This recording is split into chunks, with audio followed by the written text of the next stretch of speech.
Em nome do Pai que me criou, do Filho que me resgatou e do Espírito Santo que me santificou, divina vontade, reina na minha vontade. Ó minha mãe, te amo, tu me amas. Dá-me um gole da divina vontade para a minha alma. Me abençoa, Mãe, para que todas as minhas ações sejam feitas diante de vossos olhos maternais. Vinde, Espírito Santo, vinde por meio da poderosa intercessão do Imaculado Coração de Maria, vossa amadíssima esposa e nossa mãe. Amém. Livro do Céu, volume 4, capítulos 5 e 6. 12 de outubro de 1900. Sofrimento impiedoso, Jesus alivia. Maquinações de revoluções contra a Igreja. Continua quase o mesmo. Esta manhã, ao vir, derramou suas amarguras e eu fiquei tão sofredora que comecei a pedir ao Senhor que me desse a força e que me aliviasse um pouco, porque não podia resistir.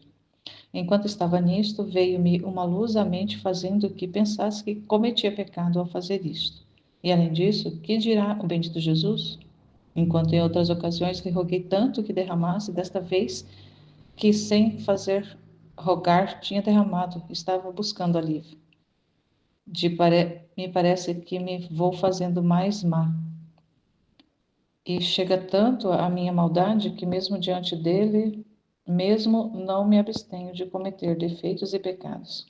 Então, não sabendo o que fazer para reparar, resolvi dentro de mim que desta vez, para fazer um maior sacrifício e me dar uma penitência, a fim de que minha natureza, em outra ocasião, não ousaria procurar alívio, renunciar à vinda de nosso Senhor. E se viesse, devia lhe dizer: não vem, amor, tenha compaixão de mim, não me alivie.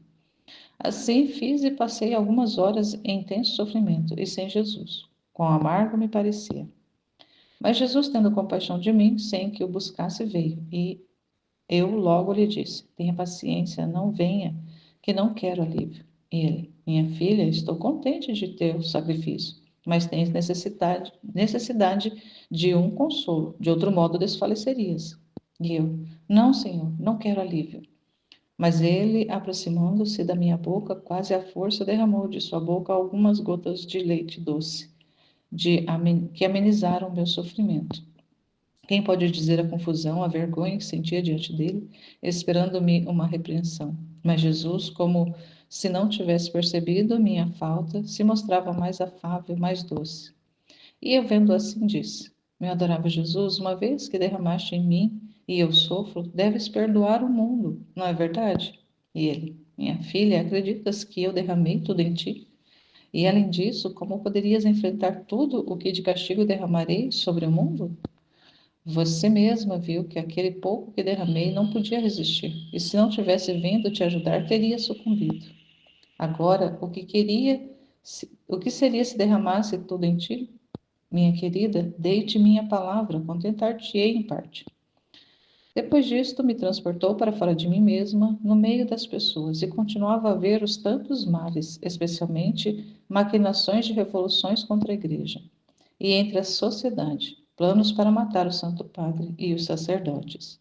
Eu sentia-me dilacerar a alma ao ver estas coisas e pensava: se jamais chegarem a realizar-se estas maquinações, o que acontecerá? Quantos males virão? E toda aflita olhei para Jesus, e ele me disse: e daquela revolta que aconteceu aqui, o que me diz? E eu: qual revolta? No meu país nada aconteceu. E ele: não te lembras da revolta da Andria? Sim, senhor. E bem, parece que é nada, mas não é assim. Aquele foi toda uma ocasião e um fomento, uma força para outras cidades para mover-se a derramar sangue, causando ultraje às pessoas consagradas e a meus templos, e como cada um quer mostrar quanto é mais feroz em exaltar o errado, competição para ver quem pode fazer mais mal. E eu: ah, Senhor, dá a paz à igreja e não permitas tantas desgraças. E querendo dizer mais, me desapareceu, deixando-me toda aflita e pensativa. Então, aqui a Luísa querendo sofrer mais para aplacar a justiça. E Jesus falando para ela: você não é capaz de receber todo o sofrimento que eu tenho para derramar.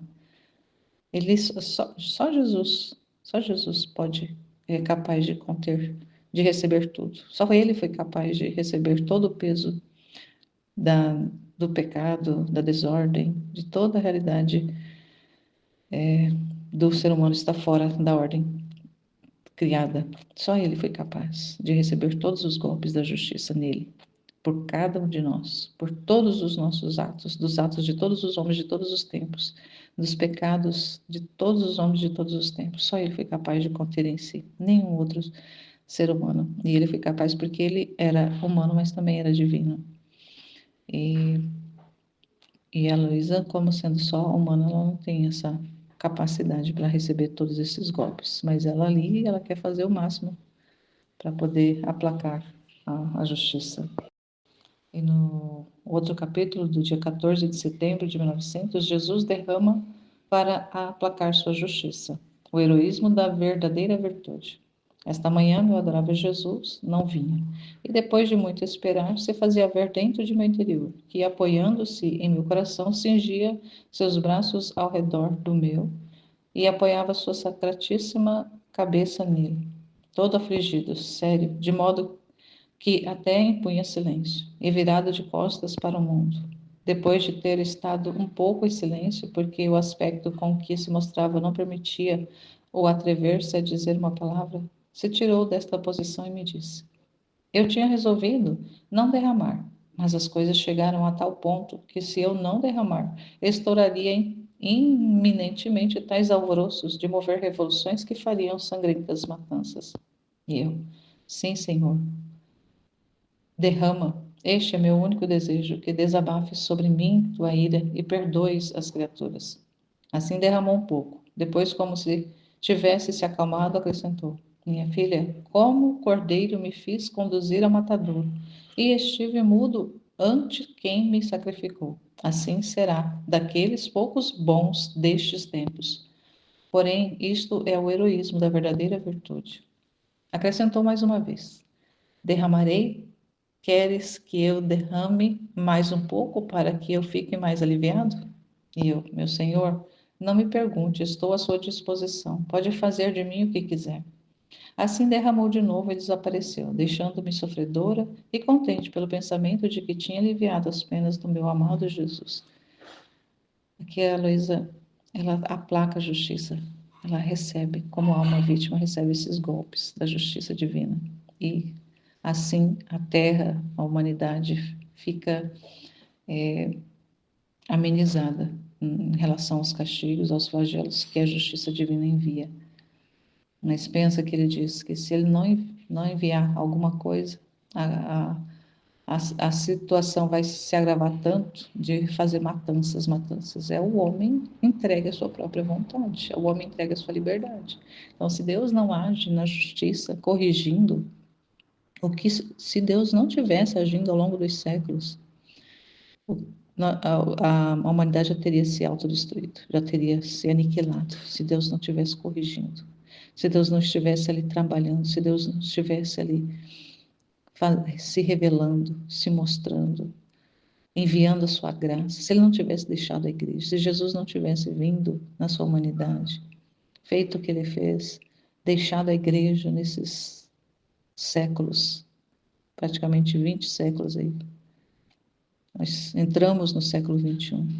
Se não tivesse a igreja com os sacramentos, com a pregação do evangelho, com toda essa realidade do cristianismo que modifica as estruturas dos pensamentos paganizados, dos pensamentos avessos, dos pensamentos desordenados, que trouxe civilização para um mundo totalmente